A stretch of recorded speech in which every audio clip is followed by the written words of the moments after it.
Timor-Leste saiu manaim ba Jogu Desportu CPLP ba dala San Lourenço rua, o Espiritu Unidade na selebrasaun Kultural.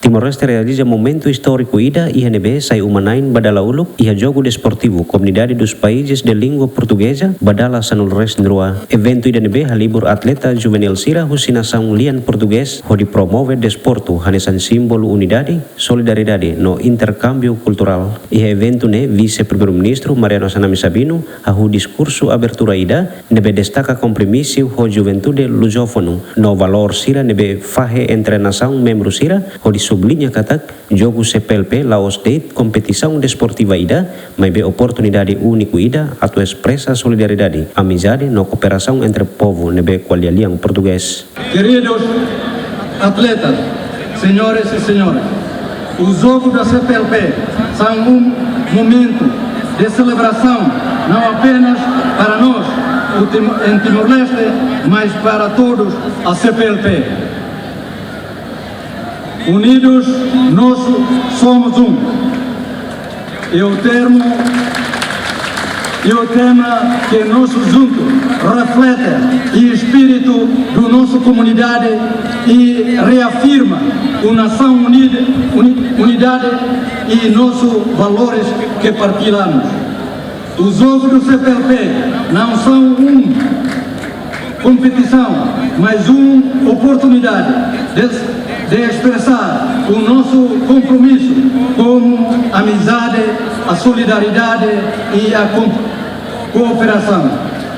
Acreditamos que o desporto é uma ferramenta poderosa para o empoderamento da juventude.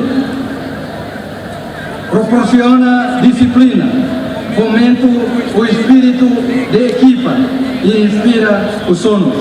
Ia Fatin Hanesan, ministro Juventude, Desporto, Arte e Cultura, Nélio Jack Sarmento, destacamos significado histórico husi momento katak Jogu ne representa Laos Date celebração ida batalento desportivo no perseverança husi atleta sira, mas vemos Hanesan testemunho morisida ba unidade no cooperação nebe define nação CPLP sira.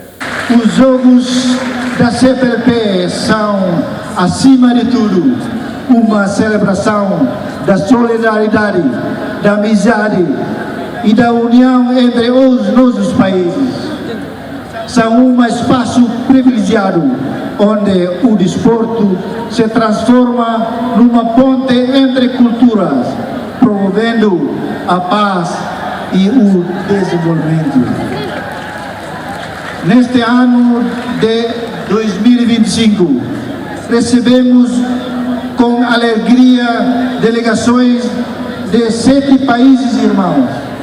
Infelizmente, o Brasil, Guiné Equatorial e Guiné-Bissau não participam desta edição, mas o espírito da CPLP permanece firme e vivo. Este jogo representa uma poderosa plataforma para promover os valores fundamentais do desporto, o fair play, o espírito de equipa, o respeito e a cooperação, mas são também uma ocasião para partilhar cultura, fortalecer laços humanos e crescer enquanto comunidades internacionais. Povo timorônia presença bot no animado no simboliza orgulho nacional no espírito nebe nação nesimo nia mangalin sira husi CPLP. Evento ne halibur jovem atleta atos recen husi Angola, Cabo Verde, Guiné-Bissau, Moçambique, Portugal, São Tomé e Príncipe, no Timor-Leste e atmosfera fraternidade no competição saudável nebe se dura durante semana ida o desporto oi nebe se concorre. Adriano Verdial, David Gonçalves, GMN.